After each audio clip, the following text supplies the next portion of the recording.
is a way. Gospel, jazz, R&B touches you every day. Talk about the way it moves you differently day to day. It's the R&B Bistro. Let music have its way. Hello and welcome to the R&B Bistro, up close and personal. I'm your host, Venus, here to take you through this musical dance we call life. And you know, to do that, I bring on prominent people in the area, in the community, and around town to tell us what to do. So today, let me pick up my glasses and read, because you know, so much to say about this man, I don't want to get it twisted. So he's a legend in the hip-hop culture. He's a pioneer, he's an entrepreneur, he's a visionary. He created the Video Music Box Show, and this show is responsible for the start of the career of most of, if not all, of the pioneer artists of hip-hop, okay? Talking about LL Cool J, Be Still My Heart, Houdini, Run DMC, many others. He also created all of their videos, all right? Videos weren't around. This person did that. Right now, he is the first ever to have a position called Hip Hop Coordinator Visual Director at all of the Queen's Libraries, And he's teaching and keeping the aspects of the hip hop culture and alive and accurately documented. I'm so excited and so honored to welcome Uncle Ralph McDaniels to the R&B Bistro. How are you? I'm good, thank you. This is exciting. I'm telling you. We were co-workers at radio stations over the years, and so it's good to be here with you on what I'm familiar with, the TV thing. Yeah, I'm honored. Now, I tried to get you out here when this show was a radio show at first. When I left KISS, this became a radio show, and it evolved from the radio show to the TV show. Yes. And I'm like, Uncle Ralph, can you come on the show? Uncle Ralph ain't paying no attention to me. Uncle Ralph, can you come on the show? Uncle Ralph, what do I have to do to get you on the show? You said, call me. No, I'm texting you, getting Twitter. You said, call me. I said, I guess I better call him. I'm still old school. Exactly. I'm still old school. Exactly. Like, I'm not in the DM and Twitter. I mean, I post, but I don't get into all the... You post and then you don't go back and see if anybody answered you, right? I said, let me pick up the phone. So simple. What do I have to do? How about call me? So that was really cool. Anyway, can we get up close and personal? Yes. All right. So now, it's hard to be the first at anything. And you were the pioneer to do these videos. So what made you decide to do that, and how did you know how to do that? Well, I'm a hip hop pioneer, but I'm also a music video pioneer. And so in the early '80s, music videos were starting to kind of be done. People weren't really, there was nowhere to air them. MTV didn't really exist yet. In theory it did, the name existed, but it wasn't out yet. So every once in a while you would see music videos on Soul Train in the early '80s. Really? Don Cornelius would play, I remember he played the Jacksons' Enjoy Yourself video. And I was like, wow, what's that? That's something different, because it was totally different than a live, what he did, where the artist was live. And so, so anyway, I graduated from college around that time. I'm looking for a job. I end up working at this TV station. I'm looking at the program that they have, and I'm like, man, we need to do something else. We need to do better something than for this, right? Yeah. And so I came up with this idea because a couple of these promotional videos came in, and it was from artists like Shalimar, The Whispers, that early '80s R&B. R&B stuff, yes. Howard Hewitt, all of that kind of stuff. The, Pointer Sisters, Michael Jackson was out by that time. Lionel Richie, you remember the time when, Rick James had a video. Absolutely, that's all my stuff. Yeah. Me and hip hop is complicated, but go ahead. Yeah. So that was the beginning of me coming up with this idea to put this show together. And I didn't know what it was. I had never produced a show. I was a technical guy. I knew how to, do the cameras and lighting and all that kind of stuff, but I'd never produced a show. So one day, some people came up and said, look, that idea that you had about doing the show, we want to do it.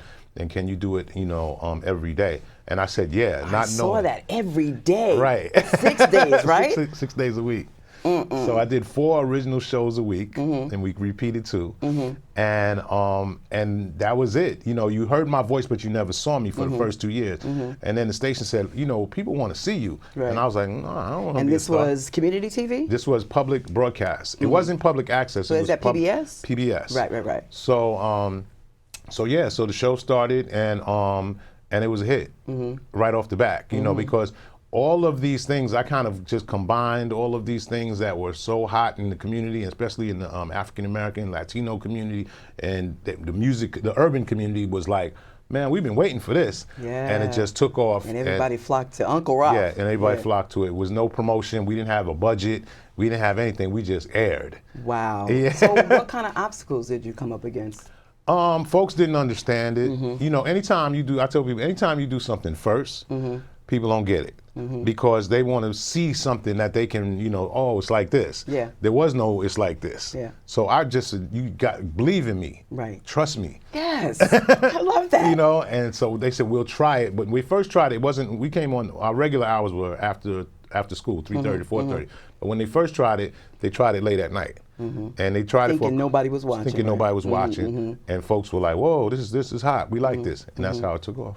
So let's talk about hip hop for a minute. So I said that, you know, my relationship with hip hop is complicated. That's because I'm from back there with the 80s. Yeah. All right. So how has it changed from when it started in the 80s to the 90s to now? It's changed a lot. You know, everything evolves. Everything, you know, takes turns, sounds a little different. You know, the original formula was, you know, love, peace, unity, and having fun. And that's what we did, you know. And that's what I liked. Yeah, that's what we liked. Two turntables, a mic, some dances, and we would do our thing. As, you know, it evolved from the parks and the centers in urban communities to arenas and, you know, radio stations now playing a record. You know, a lot of that culture was lost. So you don't have the dancers anymore. You don't have some of the graffiti and the artwork that goes along with it. You just took the record and you just took the artist and put him out there. And so I think that's where the beginning of it was a problem, you know, because we didn't take the whole culture with us. Right, okay.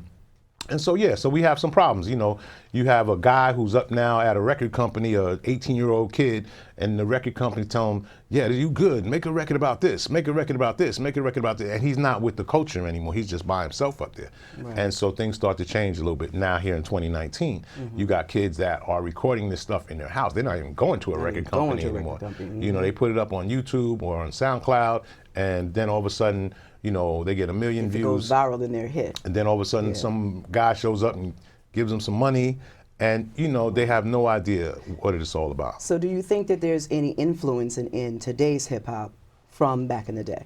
Yeah. I can still feel the energy, you know, of a young person, the 18-year-old from back then. You know, the only difference with us, I think, is that when we were in the 80s, you know, as an 18-year-old, we respected the James Browns and the Sly and the Family Stones, and, you know, I mentioned earlier the Rick Jameses and Al Greens, and that's why all of those early hip hop records were just samples of that, because that's all we knew that was good. Right. You know, so we didn't create anything new. We just took from everything else and put it into this music. Now, you don't hear as much of the sampling anymore because nobody wants to pay those artists. So you hear original music, which is fine. It's going to evolve. It's going to change. You know, I hear things now that I go like, okay, I can understand what's going on here, and I like this. And then sometimes I have no idea what's being said. I was about to say, I'm going to call you for some interpretations. I'm like, what? What are they talking about? What did they say? So when did it go from community TV to regular network? It never changed. What we did was we're still on the station. Well, the call letters are the same, but the station never changed. The station was sold in the 90s, and you know, new owners, people come around, they want to buy it and they want to do something different. They never did anything with it. They bought the name and they didn't do anything with it. We moved over to another channel and then ended up coming back to that channel because I've been on NYC TV for 36 years, the same channel. But what I did was I started, you know, going out and doing other things. So I started doing music videos, like you mentioned in the opening. And don't you have a partner and you produce things with them? Well, my partner, you know, back then in the 80s, 90s, early 2000s was Lionel Martin, who we grew up together. Right.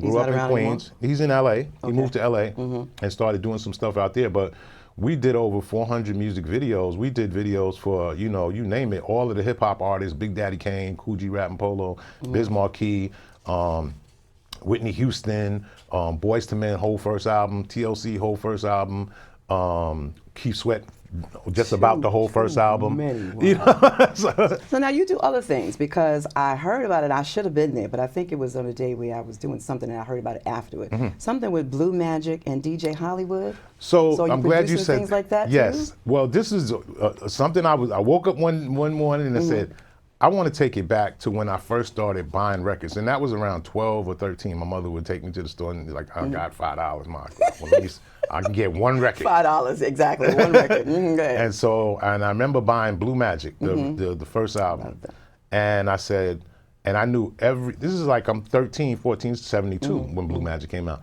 And I'm a young kid, and I know all the words to this record, you know, and I'm in love with some little girl down the block, and it reminds me everything I hear Blue Magic saying is to her. Yes. And so anyway, boom, time goes on. The first time I started to hear about hip hop, my friend, now I'm like 19, 20, my friend Russell Simmons goes, you know, we got to go check out DJ Hollywood uptown. I never heard of DJ Hollywood. I said, okay. I see DJ Hollywood playing music, and it blew my mind. You know, he was a DJ, he's singing and rapping and DJing at the same time. Yes, he was awesome. You know? He was awesome. And I'm like, how's it possible? I can DJ, but I can't sing and rap at the same time. So I'm like, this is incredible. So that was my first introduction to hip hop. Blue Magic is like a first for me, because I was buying, physically had my own records now. Right. And I said, that's for many people is the beginning, especially the people from the hip hop era.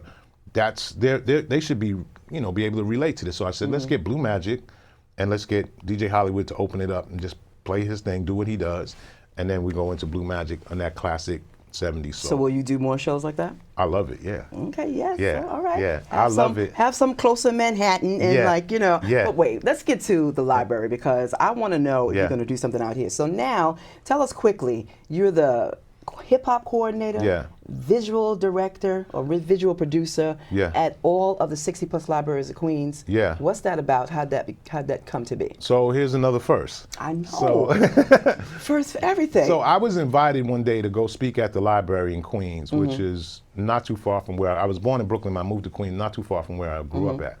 And I was sitting there and I was like, do you have other hip hop programs here? And they were like, we want to. And they called me in and said, hey, look, can we get you to do something? And there was no money or anything like that. The first time they called me in. And I was like, look, I can't call up, you know, LL Cool J and this one and that one. And we have to have a budget, you know, something, you know. They're not going to, you know, hit me in the head, but something, give me something to work with. And they didn't have it. So a couple of years went by and they called me back again to speak. I went and spoke. And then they said, what do you think, you know, about, you know, we're looking for somebody we're going to create a position. And so I said, well, what does that person have to do? Basically the same thing. Create programming around 65 different libraries in Queens. I said, I can do it. So do you think you could do that out here in Jersey Absolutely. and in other boroughs? Yeah, well, I just came back. Is that in the works? Yeah, absolutely. New York Public Library, in New York, there's 3 different library systems, New York, Brooklyn, and Queens. So New York and Brooklyn have asked me, could I help them out with what they're doing? They do stuff now, but like on a regular basis, could I help them out and create a curriculum, or if you want to call it for the sake of a name, a program. I just spoke at the National Library Association's annual meeting in Washington, D.C., and I met a bunch of folks that are from different libraries across the country. And they want you to come out there. And they want me to just, you know, suggest how can we do it. Listen, you need a staff. Yeah. And when you get a staff, put a sister on your payroll. Yeah. Yeah. I can come and talk about TV shows and how to produce and put them together. But you know what? You can talk about, you know, music and, you know, and your experience. Because I'm a jazz, blues, R&B girl. R&B's way at the bottom. Yeah. It's jazz, gospel, and R&B, which is what this show centers around. Exactly. And you can talk about that because all of that is what makes up hip hop. We didn't create anything. Right. We just took from everything else. That's right. That's right. So I got some other questions I want to get in because I don't want to miss anything. So if you had what are your 2 favorite collaborations of either 2 hip hop artists or hip hop artists and another genre? Do you have any of those? I think for me, well, one of them was one that I just said. I thought that was just amazing, the Blue Magic and the DJ Hollywood. Because do it again. Yeah. Do it again. Yes. And then I think that, you know, I remember, I'm probably one of the only people that have footage of Michael Jackson and Jay-Z. together at Michael Summer Jackson Jam. and Jay-Z? Yeah, they made a record together. Stop. So Jay-Z was probably like young. No, Really? it was towards the end of Michael's career. End of his career, okay. Yeah, and Jay-Z was hot, and they did Summer Jam, Hot 97 Okay, Summer Jam. okay. And so I'm the only one that has this footage, and if you look online, there's some footage of Michael Jackson on stage, then he came out at Summer Jam. So this is for young people who are, the average person in the audience was like, I don't know, 15. 15, And so Michael comes out, Jay-Z brings him out, and then we go backstage, and it's me, and I'm asking Jay-Z, you know, tell me about the experience. And then so that whole thing was interesting. And I thought that and watching Jay-Z come up, because I watched him from a young guy come up, that he understood that this was a huge thing for him to have Michael there. That's right. And he wanted to show that to his audience. So and he gave respect. Yeah. Yeah. It's all about respect. I think respect is lost in a lot of things. Yeah, not just in music, just in life. You know, because everything now, we don't need to talk to anybody. The problem I have with a lot of people is you could not talk to anybody, just be on your phone and never have a conversation or touch a human being or anything like that. And that's a problem. Yeah, you're right. Because we're not just things. And things get lost. Yeah. You know, there's a certain way you type. If you capitalize things, that means you're hollering. You know, there's all kinds of things. And the way you put your sentences together, sometimes that could be misconstrued. Yes, you know, absolutely. So it's kind of hard. So people really need to talk to each other. Yeah. What about the decades? Which one is one of your favorite decades? 80s when we began, 90s, 2000. Okay, so for funk and R&B, I'm a 70s guy. Okay. I loved all of that, you know, progressive dance music. I used to go to this place called the Paradise Garage when I was a kid. First time I went there, and I was like, man, this is amazing. I never went to that one. Amazing. Just the music that was played. And I was into that music, but now I heard it on a bigger scale with, you know, a couple of hundred people, you know. Right. And it was amazing. And for hip hop, I'm a 90s guy, because I think that the hip hop in the early 90s, like Nas and Notorious B.I.G. 90s, really? Yeah. Okay. Notorious B.I.G., Tupac, Jay-Z, was reflective of actually what was going on in my neighborhood in Brooklyn at the time. And I felt like their rapping, like I believed that they were talking exactly about what was happening on the street. In the 80s, some of it was true, some of it was not. We kind of made up stuff just to make it fun. But the 90s, it was real. We had crack in our neighborhoods, and it was really bad, you know, in certain areas. And those songs reflected what was actually happening in the street. Right. Yeah. So 90s hip hop. So what about hip hop from East Coast, West Coast, and all that stuff? East Coast. I can't. I'm East Coast all day. You trying to set me up? I just want to hear it all. Well, you know, I had a friend. It's complicated. I have a friend, right? And he's on MSNBC and NBC, Willie Geist. And white guy from New Jersey, grew up watching me on TV. Biggest fan, one of my biggest fans. And so, you know, he's on there, you know, he's national NBC, you know, he's a big deal. And so one day he called me, he wanted to get in contact with me. He started a show on satellite radio, and he said he wanted me to be his first guest. I'm like, you know everybody, you meet all these people, you know. Yeah, but that's an honor. It was an honor, right? Yeah. And it just shows you the power of television and radio, that you don't know who's listening or who's watching, you know. And so he said that he would sit with his friends, you know, after school and get their drinks and their snacks, and they would watch Video Music Box, and that's how he learned about hip hop. And so he asked me that same question about East Coast, West Coast. Yeah. And I was like, Willie, you trying to get me killed, man? I still got to go through Brooklyn and Harlem, man. Well, I like what I could understand. And of course, I could understand stuff back in, you know. But you know, like I said, it's complicated because I like Missy Elliott. Right. But I like Queen Latifah. Right. Complicated. Yeah. I like some of Tupac. Yeah. I like some of Biggie, but because he's sampling stuff from the 80s. Yeah. So I'm like, but one of my favorite movies is all about hip hop, Brown Sugar. Yeah. So it's complicated. I mean, look, you know, we take out, it's like going to church. Sometimes you might not agree with everything that you hear. You're right about that. You're right about that. Take what you like, and you're right about that. Hopefully next week you can take something out. Let's get to your archives in the Smithsonian African American History Museum. Yes. Awesome. So did you donate to that to them, or did they pay you to take it? No, we donated that. Get out. Yeah, we donated that to them, and we're going to do programming with them. So we'll do some programming. We haven't done it yet because it's just been crazy for me and probably crazy for them as well. And when you say we, who's we? Video Music Box, just Okay. my Your program, team. Okay. my team. When they called me, it was a suggestion from Chuck D of Public Enemy, Okay. who said, look, you need to get Ralph, involved. So I thought they wanted some of the content, visuals that I wanted. But the Smithsonian really looks for, because it's a museum, for physical things. Right. So, turntables or a jacket, Right. in my case it was the microphone. Right. And so I was like, yeah, let's do it, and I've been down there. In fact, I was there about, a couple of months ago, and it was great. Actually, the time I went, they had Big Frida. I don't know if you ever heard of Big Frida. I'm not sure, but I got So a visual. Big Frida is transgender from New Orleans. Okay. And very popular. Beyonce does stuff with her or him, and so they had this free concert there, and it was jam-packed. Jam-packed, Yeah. And so it's like this New Orleans bounce music, and so they do, different programs there. Some maybe live performances, Nice. speaking, engagements. When I went there, I took my mom to the grand opening of it, which Nice, is, was nice. All right. It was Let's nice. get a little personal, a little bit more personal. All right. I want you to tell me 3 things. These are not the tips. Hold on to that. Okay. I want you to tell me 3 things where we can get into your personality really quickly, though. Don't think about it. Just tell me. So tell us something about you that people would be surprised to know. I have a chip on my shoulder. See, I mess things up because I'll be wanting to go deeper, and I'm the one that set the rules. So, all right, well, we're going to talk about that offset. I might tell y'all. Listen, all right. So if you could talk to anybody, living or dead, who would that be? Wow. I would probably say an athlete, Michael Jordan. He's alive. You said living or dead? That's right, that's right. Yeah. Michael Jordan? Yeah, because he's like, there's so much controversy with Michael Jordan. He's one of the greatest ever.